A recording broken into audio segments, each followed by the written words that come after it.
Fala, estudante! Bem-vindo a mais um vídeo do canal Fisicamente Preparado. Eu sou o professor Rodrigo e hoje estou aqui para corrigir e comentar as questões do vestibular da Unesp 2026, que foi realizado hoje à tarde. Então, bora comigo logo após a vinheta. E a nossa primeira questãozinha de física aí, ó, questão 76, falava assim: uma pequena esfera presa a um fio de massa desprezível desenvolve movimento pendular. Quando essa esfera é iluminada verticalmente, a sombra da esfera, projetada sobre uma superfície horizontal, oscila em movimento harmônico simples entre os pontos A e B, mostrados na figura. A velocidade escalar expressa em metros por segundo da sombra da esfera em função do tempo expresso em segundo é dada pela expressão tá certo, desculpe. A aceleração escalar média da sombra da esfera entre os instantes t igual a 1 e t igual a 4 segundos é...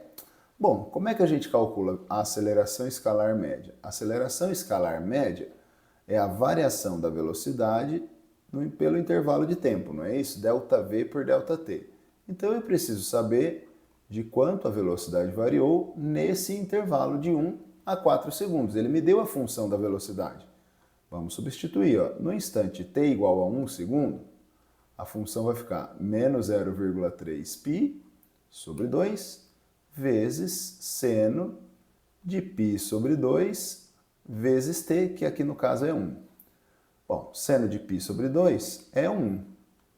Isso significa que a velocidade no instante t igual a 1 vai ser menos 0,3π sobre 2. Eu vou pôr assim, ó, menos 0,15π. Dividir 0,3 por 2 metros por segundo. Agora eu faço a mesma coisa para t igual a 4. Você vai ter aqui menos 0,3π sobre 2 vezes seno de π sobre 2 vezes 4. Acontece que π sobre 2 vezes 4 dá 2π. E seno de 2π é 0. E 0 vezes qualquer coisa dá 0, né? A velocidade no instante t igual a 4 é 0. E assim, a aceleração escalar média vai ser a velocidade final, v4, menos a velocidade inicial, pelo intervalo de tempo. 4 menos 1, ou seja, vai ficar 0 menos 0,15π sobre 3, né? Menos com menos dá mais, 0,15 dividido por 3 dá 0,05π metros por segundo. E tá aí, essa é a aceleração escalar média. A alternativa correta é a letra A. Tranquilo? Questãozinha aí, simples, né? Era só interpretar os dados aí e substituir na formulinha que ele mesmo deu. Bora lá. A próxima questão, ele fala assim: Oslo é uma cidade norueguesa cujas coordenadas geográficas são aproximadamente 60 graus de latitude norte e 11 graus de latitude leste. A figura apresenta meridianos e paralelos que permitem a localização geográfica dessa cidade no globo terrestre. Então tá aqui Oslo. Considere um morador de Oslo que esteja em repouso em relação ao solo, levando em consideração apenas o movimento de rotação da Terra e admitindo-a perfeitamente esférica. O ângulo entre o vetor aceleração centrípeta desse morador e a força gravitacional que atua sobre ele é de... essa é bem simples, ó. Vamos fazer aqui, ó, em corte. Aqui está o planeta Terra. Aqui está o eixo de rotação da Terra. Aqui está a linha do Equador, tá? E aqui a pessoa que está em Oslo, né? Ele está a 60 graus de latitude norte. Esse 11 graus aqui, né, para a direita que ele coloca aqui, né, de longitude leste, não vai servir para nada. Porque ele só quer, ó, esse ângulo aqui, ó. Vamos pegar aqui, ó. Do centro até onde esse morador está. O ângulo aqui é 60 graus. Ele está girando aqui em torno do eixo de rotação da Terra. É isso aqui, ó. A aceleração centrípeta sempre aponta, aqui no caso, para o centro da trajetória descrita por ele. Então a aceleração centrípeta aponta para cá, ó. E a força gravitacional é do centro da Terra até o centro da pessoa, né? O centro se atrai. Então a gente põe aqui, ó, a força gravitacional é essa aqui, direcionada para o centro da Terra. Ora, esse ângulo que eu tenho entre esses dois vetores é alterno interno desse aqui. Então é 60 graus. A alternativa correta é a letra B, de bucéfalo. Gelaram aí, né, seus besteirentos? Eu não falo palavrão, não. Bora comigo, então, para a próxima questão. Questão 78 fala assim, ó. Considerem uma viagem de 2 horas, vamos anotar os dados, né? 2 horas de duração. Um veículo que usa gasolina como combustível e transporta apenas seu motorista de 70 kg, vamos anotar isso. Mova-se com velocidade escalar média de 50 km por hora. Beleza. Percorrendo em média 10 km com 1 litro de gasolina. Então, 10 km por litro. Admita que nessa viagem apenas 1% da energia liberada na combustão completa da gasolina seja utilizada para mover o motorista do veículo. 1% da energia da combustão vai ser usado para mover esse motorista. Legal. Aí ele fala assim, ó, considerando que a energia de combustão da gasolina é de 4 vezes 10 a sétima joules por quilograma, que a densidade da gasolina seja de 0,7 kg por litro, e adotando G igual a 10 metros por segundo ao quadrado, se toda a energia utilizada para mover o motorista desse veículo fosse integralmente transformada em energia potencial gravitacional, a altura atingida por ele em relação ao solo seria d. Então, o que eu estou precisando encontrar aqui? Essa energia utilizada para mover o motorista desse veículo. Legal? Que é 1% da energia da combustão. Tá certo? Vamos lá. Ó. Eu sei que a energia de combustão aqui é 4 vezes 10 a sétima joules para cada quilograma de gasolina que sofre combustão. Eu preciso saber quanto de gasolina foi usado, né? Então, olha só, se a viagem durou 2 horas, o deslocamento, vou fazer assim, é a velocidade média vezes o ΔT. Passei o ΔT multiplicando, né, no ΔS por ΔT. Então, eu tenho uma distância aqui, ó, que vai ser 50 km vezes 2 horas, são 100 km. O que ele está falando aqui? Que são 10 km a cada litro, né? 10 km por litro de gasolina. Então, se ele andou 100 km, vamos usar um pouquinho de química aqui, ó. Regra de 3. Que os meus amigos de química não me ouçam falando isso. Fico zoando que química é só regra de 3, né? 100 km, x litros. 10 km, 1 litro. Isso aqui dá pra fazer de cabeça, né? Claro. Então vai dar 10, né? 10 litros. Beleza. São usados, então, 10 litros de gasolina nessa viagem. Então, quanto de energia é liberada? Vou fazer outra regra de 3, olha só que simples.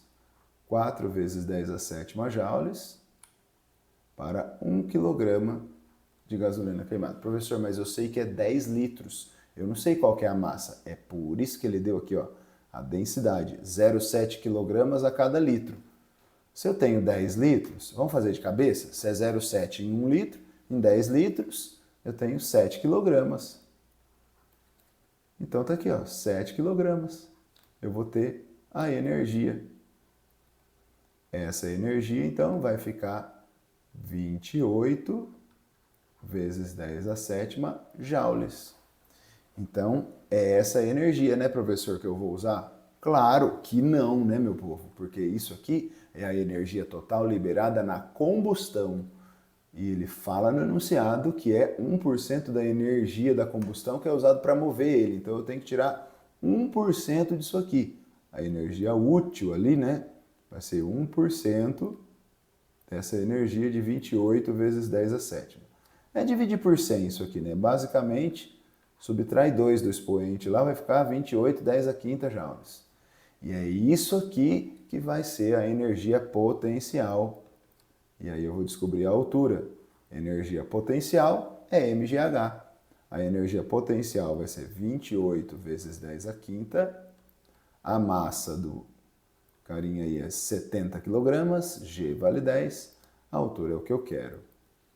Então, olha só. Vai dar, vamos pôr assim, ó. 2.800, eu vou andar com a vírgula 2 casas para a direita, isso aqui fica 10 a terceira, sobre 700. Ou seja, 4 vezes 10 a terceira metros, ou 4.000 metros, né?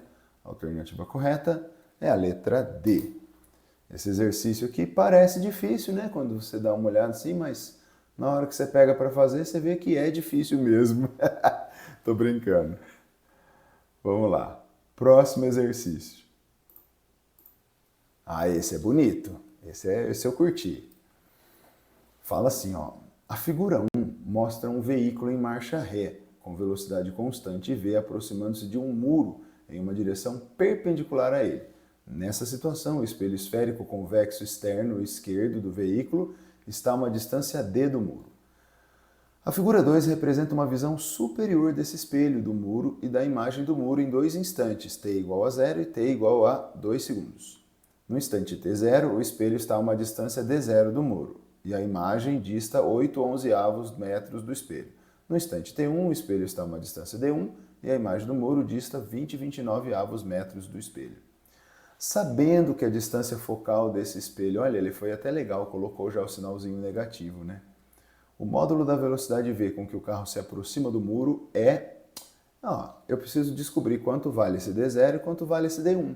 Porque nesse intervalo de tempo, 2 segundos, ele vai ter andado o que é referente à diferença entre essas distâncias D0 e D1. O que eu tenho de dados aqui? Para t igual a 0, vamos lá. Para t igual a 0, nós temos a distância da imagem até o espelho, é 8/11. Só que você não pode esquecer que, como é um espelho convexo, a imagem é virtual, então o P' é negativo. Filha da mãe, né, professor?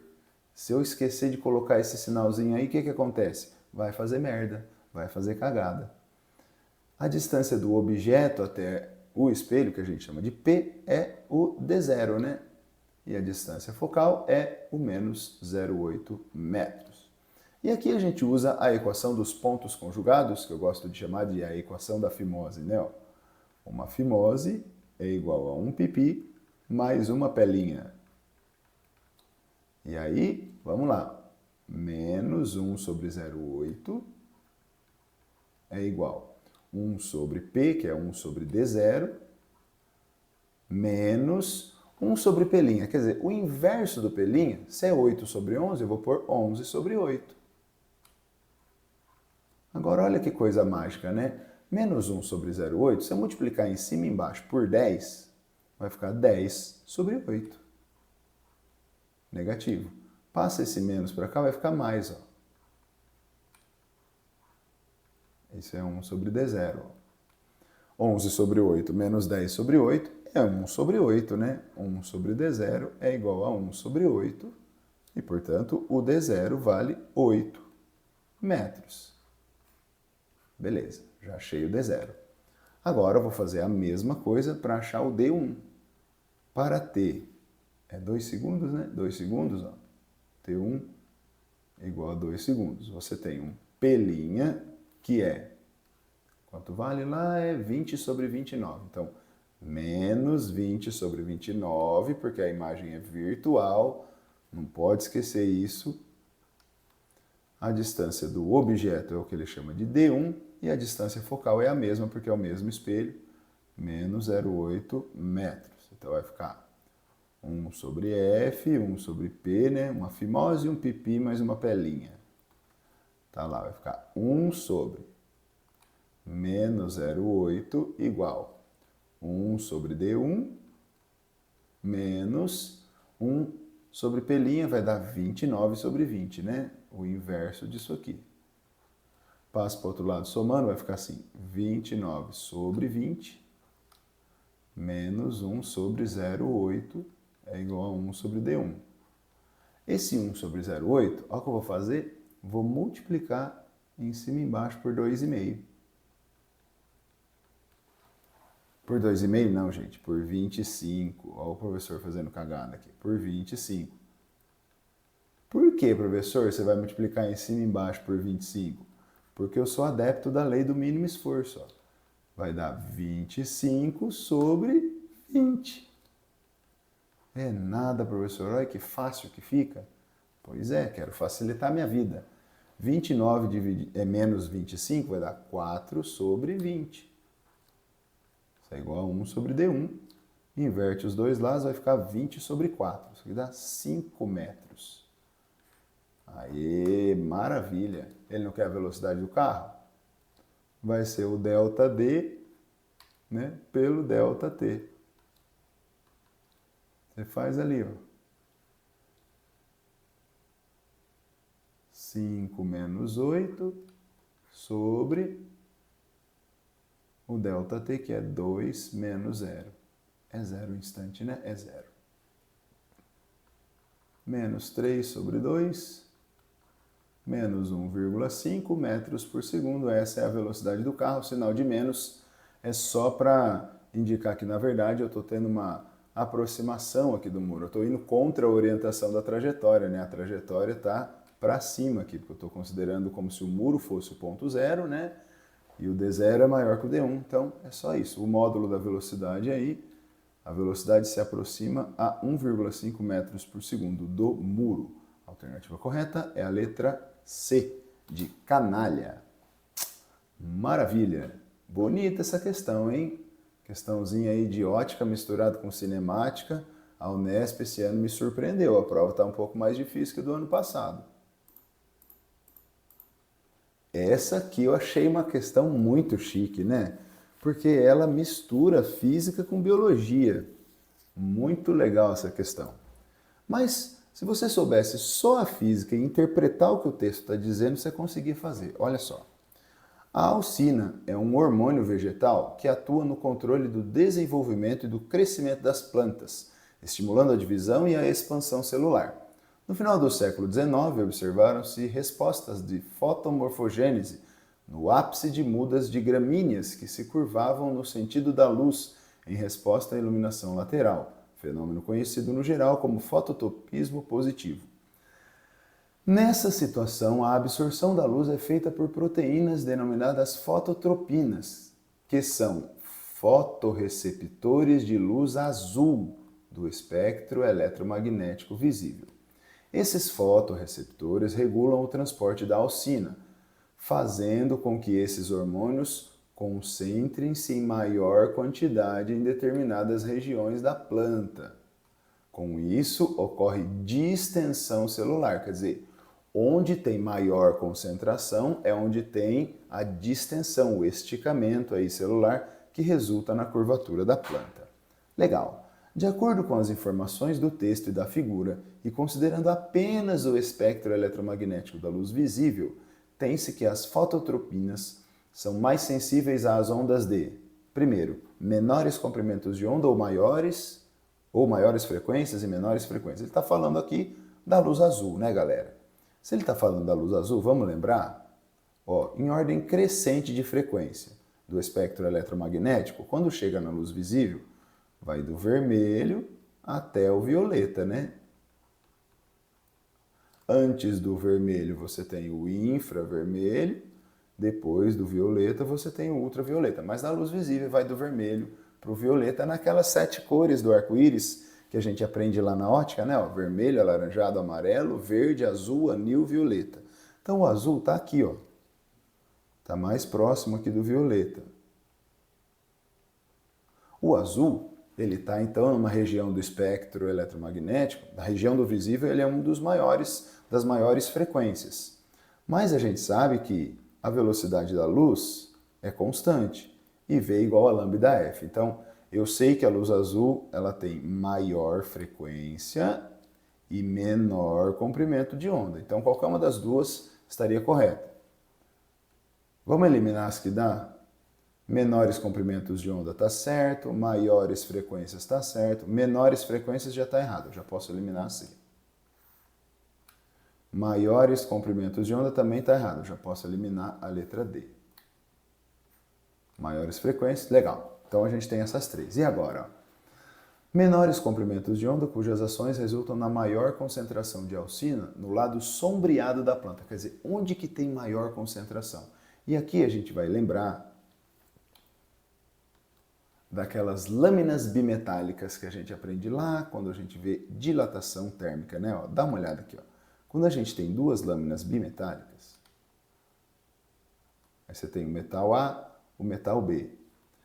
Se o coeficiente de dilatação da barra A for maior que o da B, e eu esquentar isso daqui, a barra A dilata mais do que a B. Se ela dilata mais do que a B, mas ela está soldada, o que vai acontecer? Ela vai começar a curvar ela para esse lado aí. Então, aconteceria isso aqui, ó.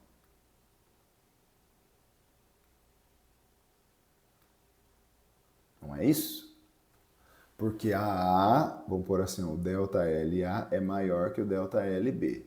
Professor, o que isso aí tem a ver com a planta? Tudo, olha só. Ele está dizendo que concentram-se em maior quantidade em determinadas regiões da planta e ocorre a distensão celular. Onde ocorre a distensão celular é onde você tem a maior concentração. Onde que a planta está dilatando mais? Do lado esquerdo da planta, porque o lado esquerdo dilata e empurra o lado direito e enverga essa planta, semelhantemente ao que acontece com as lâminas bimetálicas. Então, onde eu tenho a maior concentração? Do lado esquerdo da planta, aqui, ó. Como a luz está chegando do lado direito, vai ficar do lado sombreado da planta. Então, resposta: menores comprimentos de onda, cujas ações resultam na maior concentração da alcina no lado sombreado da planta. É essa aqui já, ó. Veja que na letra B ele fala maiores frequências, mas fala que está a maior concentração no lado iluminado. Não, está fora. E aqui fala que está nos lados sombreado e iluminado da planta na mesma distribuição. Também não, é a letra A. É bonito isso aqui, né? Fala sério. Gente, namorar é bom, mas estudar física é outro nível. Isso é muito chique demais. E vamos que vamos. Questão 81. O uso de janelas eletrocrômicas em edifícios é considerado uma das mais promissoras formas de economia de energia em ambientes fechados. Nessas janelas, a intensidade da luz do sol, que é transmitida para o interior das edificações, pode ser controlada permitindo o ajuste da luminosidade e da temperatura nos ambientes internos. O eletrocromismo consiste na mudança das propriedades ópticas de determinado material por meio da aplicação de um estímulo elétrico externo sobre ele. Considere que quando uma tensão constante de 4 volts é aplicada entre as faces de uma janela eletrocrômica, vamos anotar isso? Eu tenho uma DDP aí de 4 volts.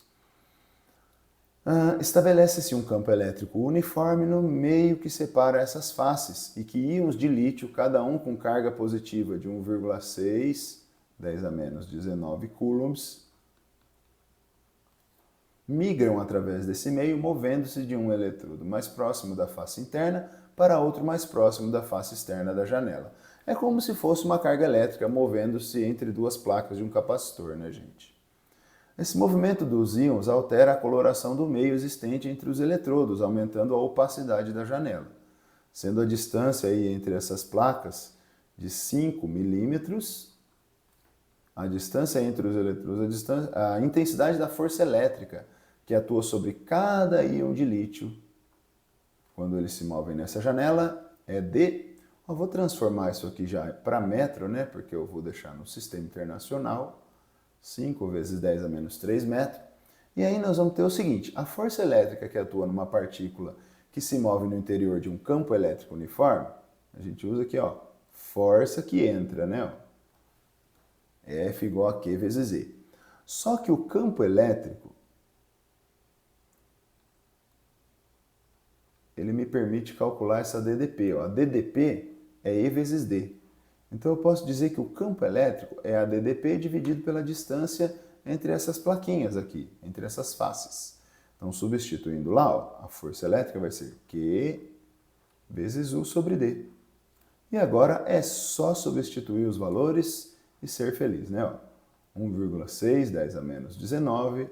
A DDP é 4 volts e a distância é 5 vezes 10 a menos 3. Vamos lá, fazendo a continha. 4 vezes 1,6 vai dar 6,4. 6,4 dividido por 5 dá 1,28. 1,28. 10 a menos 19 dividido por 10 a menos 3 dá 10 a menos 16. Então é isso aí, né, gente? 1,28, 10 a menos 16 newtons. A alternativa correta é a letra C. Opa! Aí, beleza? Tranquilo, né, gente? Que linda questão. Mas, ó, repito, a Unesp desse ano estava mais difícil que a Unesp do ano passado.